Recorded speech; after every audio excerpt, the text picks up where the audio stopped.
ప్రభునామానికే మహిమ కలుగును గాక. కూడి వచ్చిన మీ అందరికీ కర్మల ఆత్మీయ సహవాస సంఘ విశ్వాసులందరికీ మన ప్రభువును ఆయన ప్రియ కుమారుడునైన యేసుక్రీస్తు వారి శ్రేష్టమైన నామంలో శుభములు మరియు అందరికీ వందనాలండి.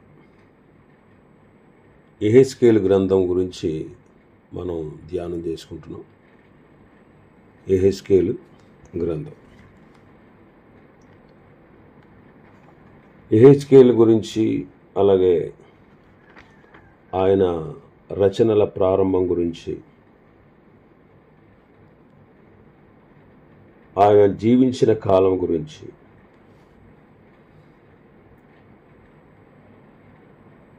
ఆయన సేవ ఎలాంటిదో, అలాగే గ్రంథం యొక్క అమూల్యత ఏంటో, యెహెజ్కేలుకు క్రొత్త నిబంధనకు గల సంబంధం ఏంటో, క్రీస్తును యెహెజ్కేలు ఎలాగా కొద్దిగా పోలి ఉన్నాడో, ఈ విషయాలన్నీ మనం ధ్యానం చేసుకున్నాం.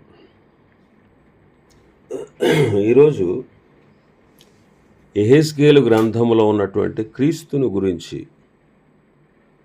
మనం కొన్ని విషయాలు ధ్యానం చేసుకుందాం. మొదటి అధ్యాయం, యెహెజ్కేలు గ్రంథం మొదటి అధ్యాయం 26వ వచనం నుంచి మనం చదివితే, వాటి తలల పైనున్న ఆ మండలం పైన నీలకాంతమయమైన సింహాసనం వంటిది ఒకటి కనబడింది. మరియు ఆ సింహాసనం వంటి దాని మీద నరస్వరూపు యగు ఒకడు ఆసీనుడై ఉండెను. చుట్టూ దాని లోపట కరుగుచున్న ఇత్తడియు అగ్నియు ఉన్నట్టు నాకు కనబడింది. నడుము మొదలుకొని దిగువకును ఆయన అగ్ని స్వరూపముగా నాకు కనబడెను. చుట్టూను తేజోమయముగా కనబడెను.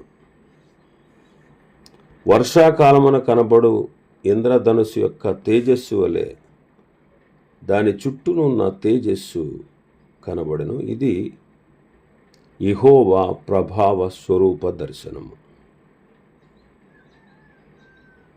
ఇక్కడ యెహెజ్కేలుకు దేవుడు తన ప్రభావ స్వరూప దర్శనాన్ని చూపించారు. ఆయన తేజోమయుడైనట్టుగా యెహెజ్కేలునకు కనబడ్డారు. తేజోమయుడు,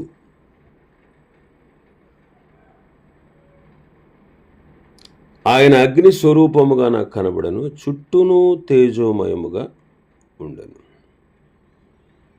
28వ వచనంలో తేజస్సు కనబడెను. క్రొత్త నిబంధనలో ప్రభువైన యేసుక్రీస్తు వారు తేజోమయుడు, దేవుని యొక్క తేజస్సు, దేవుని యొక్క మహిమలాగా వర్ణించబడ్డారు. హెబ్రీ పత్రిక 1వ అధ్యాయం 3వ వచనం మనం చదివితే, ఆయన అంటే ప్రభువైన యేసుక్రీస్తు వారు దేవుని మహిమ యొక్క తేజస్సును, ఆయన తత్వము యొక్క మూర్తిమంతమునై ఉండి అని మనం చదువుతాం. ఆయన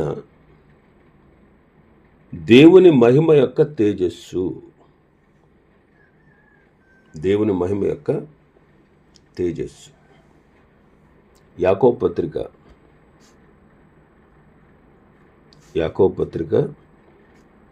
2వ అధ్యాయం 1వ వచనం, నా సహోదరులారా, మహిమా స్వరూపియగు మన ప్రభువైన యేసుక్రీస్తును గూర్చిన విశ్వాస విషయంలో మోమాటము గల వారై ఉండకుడి అంట.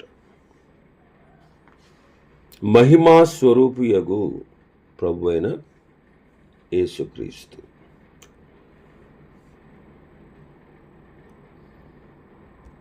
కొరింథీయులకు రాసిన మొదటి పత్రిక 2వ అధ్యాయం 8వ వచనం,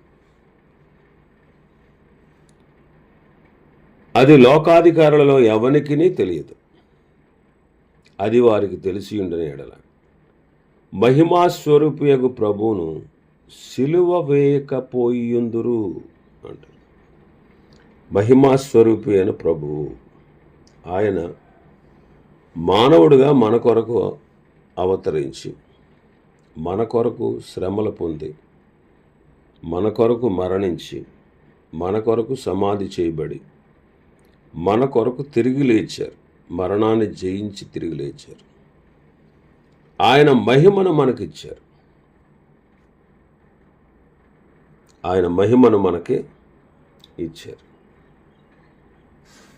అందుకే తెస్సలోనికీయులకు రాసిన పత్రిక 2వ పత్రిక 2వ అధ్యాయం 14వ వచనంలో చూస్తే, మీరు ఇలాగున రక్షింపబడి మన ప్రభువైన యేసుక్రీస్తు యొక్క మహిమను పొందవలనని ఆయన మా సువార్త వలన మిమ్మల్ని పిలిచాను.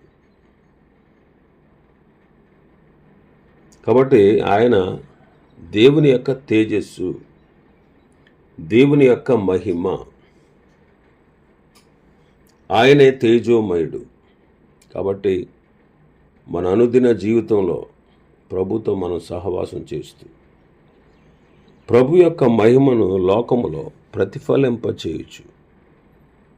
మహిమ నుండి అధిక మహిమను పొందుచు ప్రభు యొక్క స్వరూపంలోనికి మనమందరము మార్చబడవలసిన వారంగా ఉన్నాం. రెండవ విషయం, యెహెజ్కేలు గ్రంథం 21వ అధ్యాయం 27వ వచనం, నేను దానిని పడద్రోయుదును, దాని స్వాస్థ్యకర్త వచ్చు వరకు అది నిలవదు, అప్పుడు నేను దానిని అతనికి ఇచ్చేదను. ఇక్కడ రాబో స్వాస్థ్యకర్త, ఈ స్వాస్థ్యకర్తగా చెప్పబడిన వారు ఎవరు అంటే ప్రభు అయిన యేసుక్రీస్తే. ఈ స్వాస్థ్యకర్తకు సమస్తాన్ని దేవుడు ఇచ్చాడు. సమస్తాన్ని దేవుడే ఇచ్చాడు.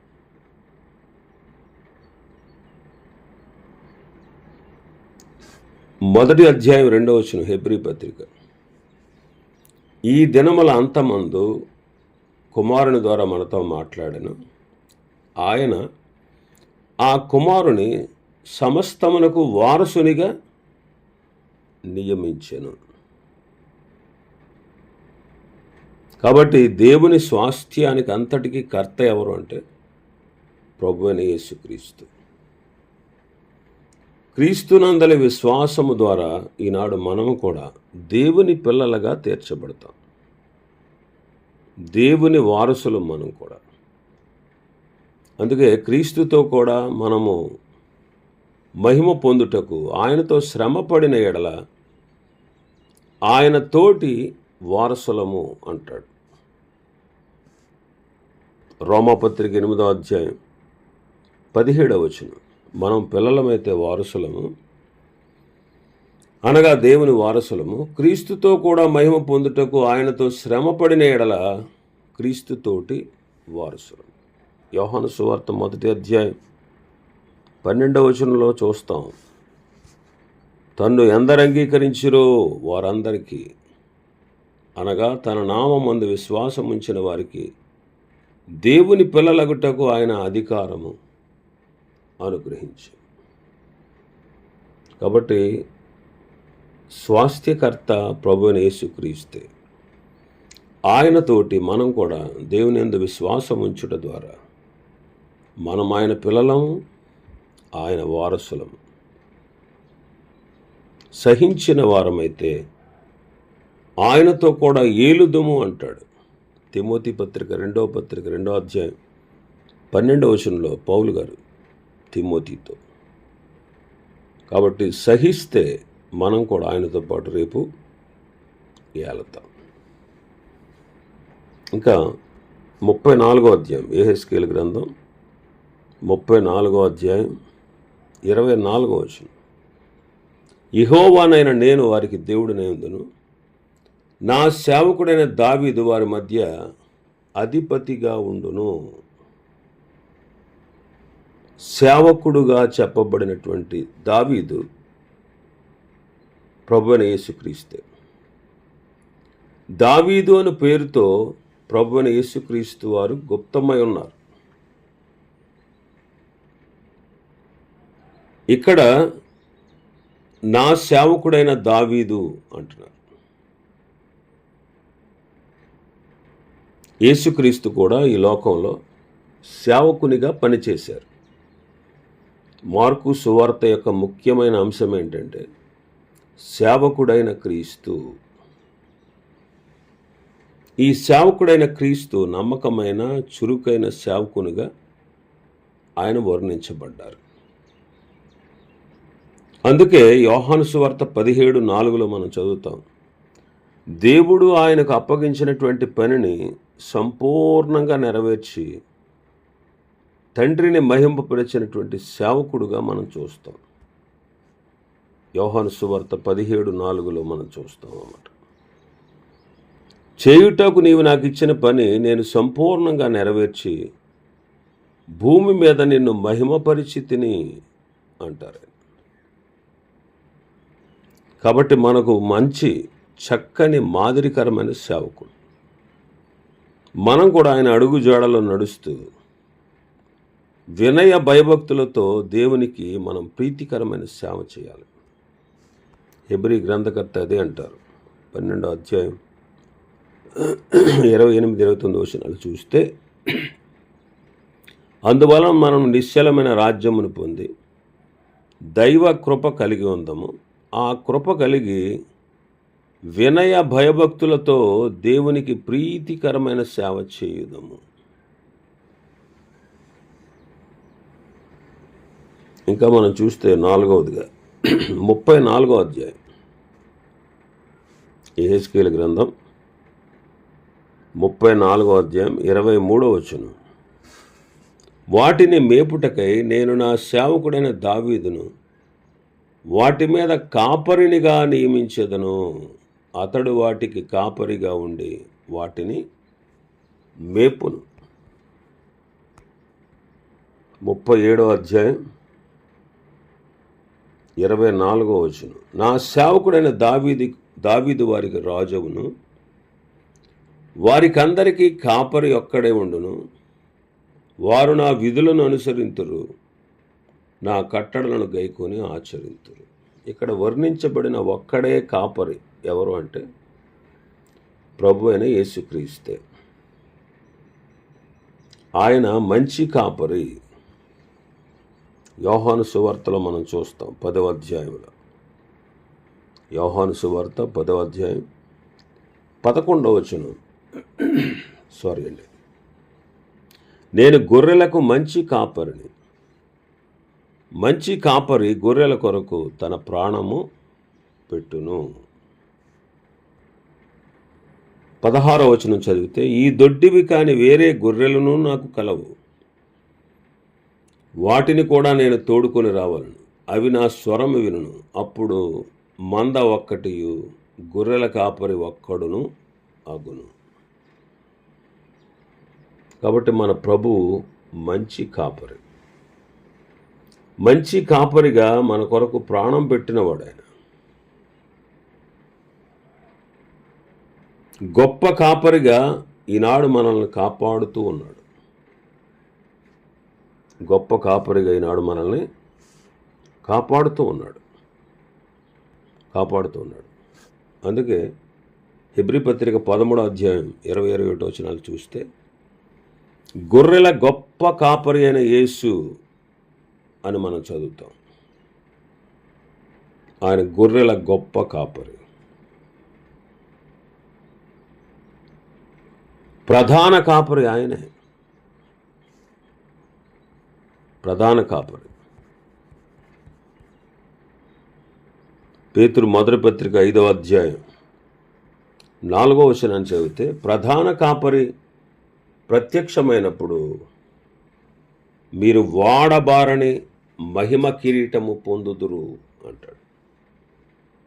కాబట్టి ఒక్కడే కాపరి ఎవరంటే యెహెజ్కేలు గ్రంథంలో చెప్పబడిన కాపరి ప్రభు అయిన యేసుక్రీస్తే. ఐదవదిగా మనం చూస్తే యెహెజ్కేలు గ్రంథం 34వ అధ్యాయం 24వ వచనం.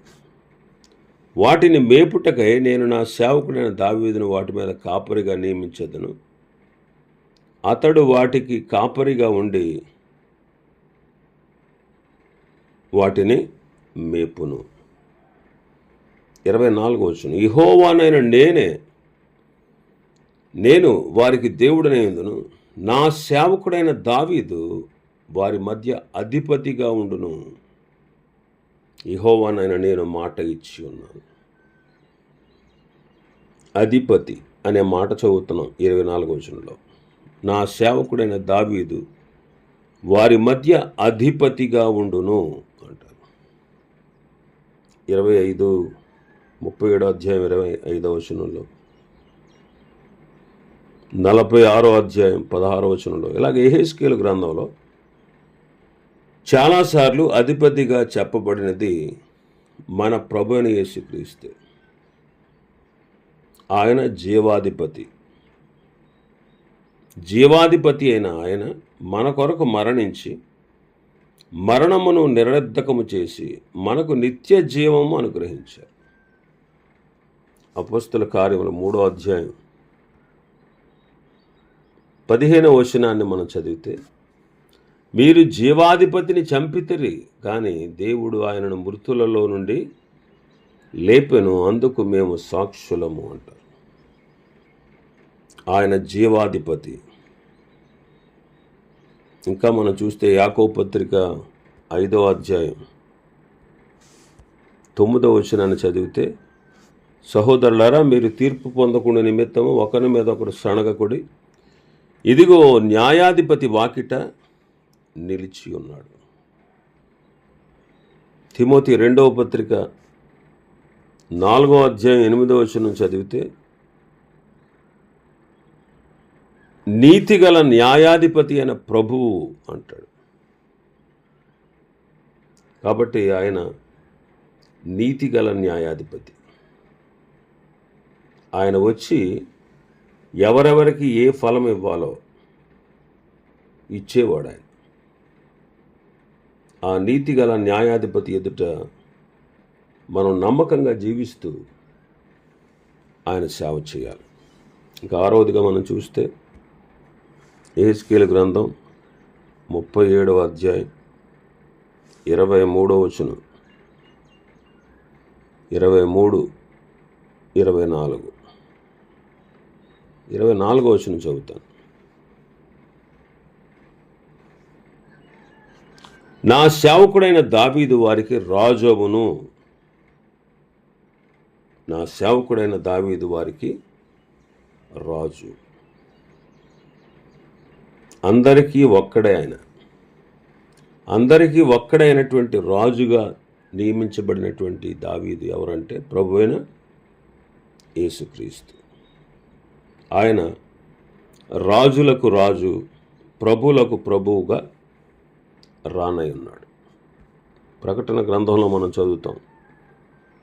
ప్రకటన గ్రంథం 17వ అధ్యాయం 14వ వచనం. వీరు గొర్రెపిల్లతో యుద్ధము చేతురు, కానీ గొర్రెపిల్ల ప్రభువులకు ప్రభువును రాజులకు రాజునై ఉన్నందునను తనతో కూడా ఉండిన వారు, పిలువబడిన వారే, ఏర్పరచబడిన వారే, నమ్మకమైన వారే ఉన్నందునను ఆయన రాజులను జయించును.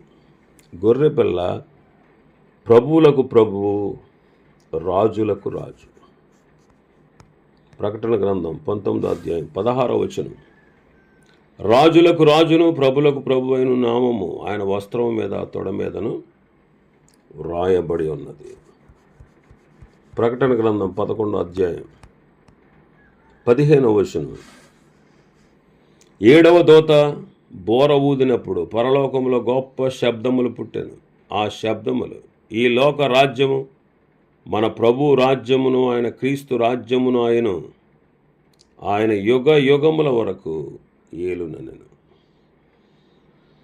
కాబట్టి ఆయన రాజుగా యెహెజ్కేలు గ్రంథంలో వర్ణించబడ్డాడు.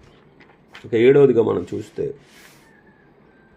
40వ అధ్యాయం, యెహెజ్కేలు గ్రంథం 40వ అధ్యాయం 3వ వచనం. అక్కడికి ఆయన నన్ను తోడుకుని రాగా ఒక మనుషుడుండెను.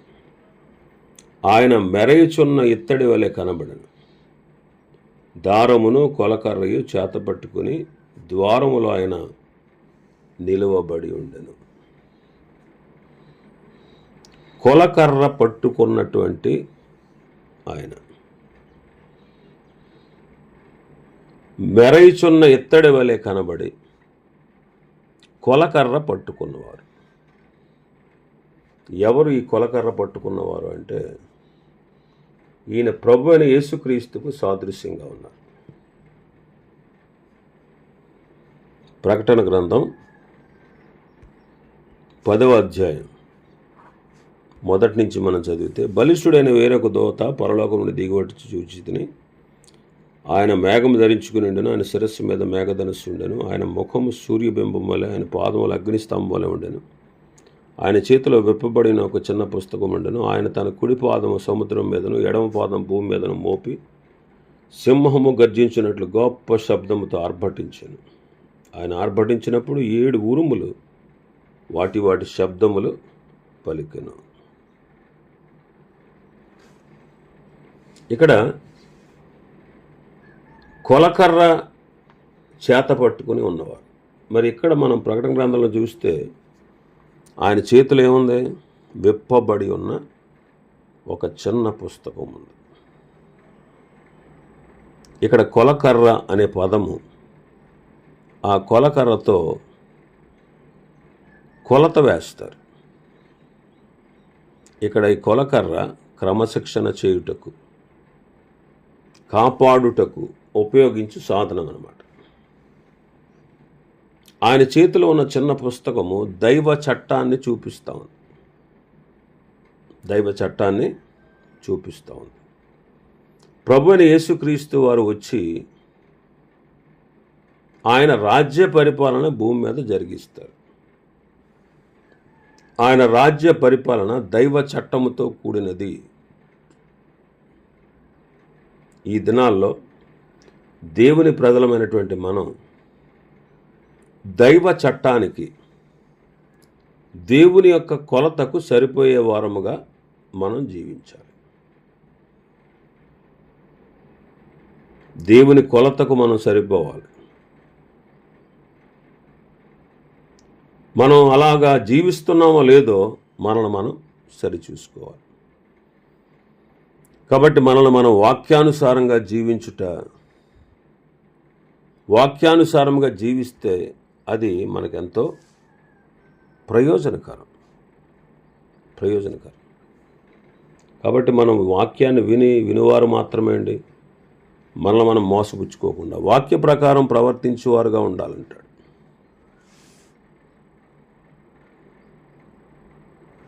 నూట 19వ కీర్తనలో మనం చదువుతాం కదా, 119వ కీర్తన 9వ వచనంలో చూస్తే, యవ్వనస్తులు దేని చేత తమ నడత శుద్ధిపరుచుకుందరు? నీ వాక్యమును బట్టి దానిని జాగ్రత్తగా చూచుకునుట చేతనే కదా అంట. యవ్వనస్తులంటే ఎవరు? వయసులో యవ్వనస్తులనే కాదండి, మనుషులందరూ కూడా యవ్వనస్తులే. వయసు పెరుగుతున్నా కానీ మనసు యవ్వనంతోనే ఉంటుంది. ఆ బుద్ధులు, ఆ కోరికలు, ఆ చెడు కోరికలు, ఉద్దేశాలు పోవండి. ముసలోళ్ళు అయినా సరే యవనస్తులంటే అదే. యవనస్తులంటే అందరూ. మరి ఎలాగ మనం మన నడతను శుద్ధి చేసుకుంటామంటే దేవుని వాక్యాన్ని బట్టి. కాబట్టి కొలకర్ర దేవుని యొక్క వాక్యానికి మనల్ని మనం సరిచేసుకున్నట్టుకు సూచనగా ఉన్నది. కాబట్టి మనం వాక్యానుసారంగా జీవిస్తున్నామా లేదా అనే దాన్ని మనం వాక్యానుసారంగా సరిచూసుకుంటే మంచిది. ఇలాగ యెహెజ్కేలు గ్రంథంలో ప్రభువైన యేసుక్రీస్తు వారు మనకు దర్శనమిస్తారు. ఇంకా మనం ఈ యెహెజ్కేలు గ్రంథంలో ఉన్న పరిశుద్ధాత్మ కార్యాల గురించి మనం రేపటి దినం ధ్యానం చేసుకుందాం. దేవుడి వర్తమాన వాక్యాన్ని మన వెనుకడిలో ఆశీర్వదించును గాక. ఆమేన్.